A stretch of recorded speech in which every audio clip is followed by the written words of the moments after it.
Hey everyone, Adam here, doing a really cool, geek-centric Death Star, Star Wars, Imperial home theater in my basement, and I wanted to start the videos at the beginning. Here is where the door will be from the gym side to the theater side. You can see the metal track up here. This is going to be a pocket door. This will be a wall.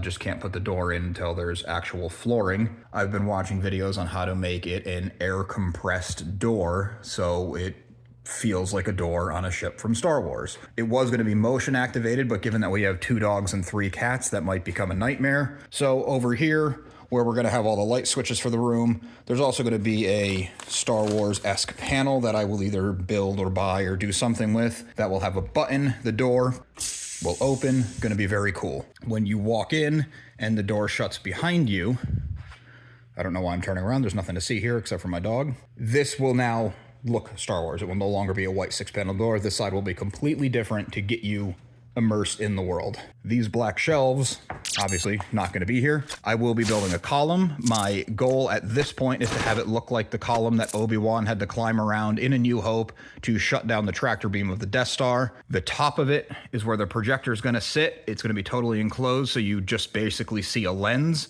It'll shoot out at the opposite wall. Nice big picture.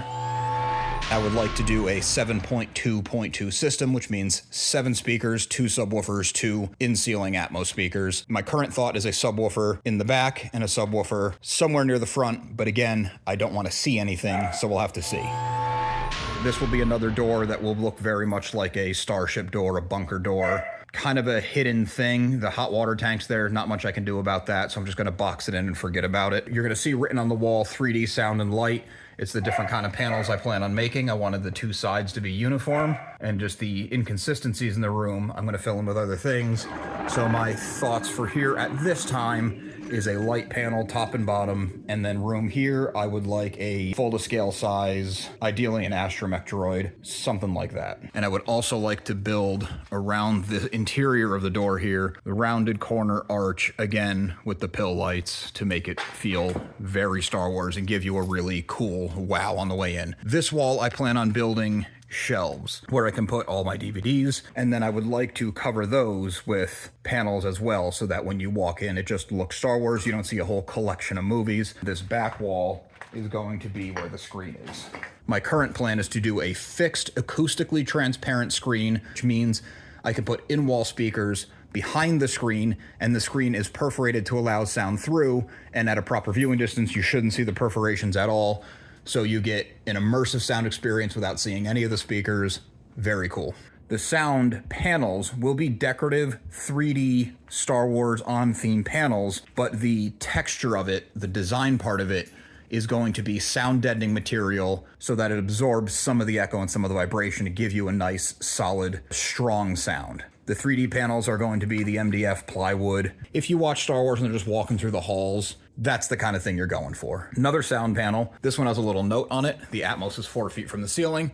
So the Atmos is an overhead speaker. So you have your front speaker on the wall, your Atmos above, your side speaker, your rear speaker. So if sound travels from front to the back of the room, you do kind of get that movement. It tells your brain that something's passing overhead. And you can see on this far wall, pretty much exactly adjacent to where I am, is a sound, light, 3D, sound, light, 3D, sound in the same order. So these 2 sides should be very uniform. I do plan on 2-tiered seating, probably an 8-inch riser and some seating in the back. I'm looking for seating for 4 in each row.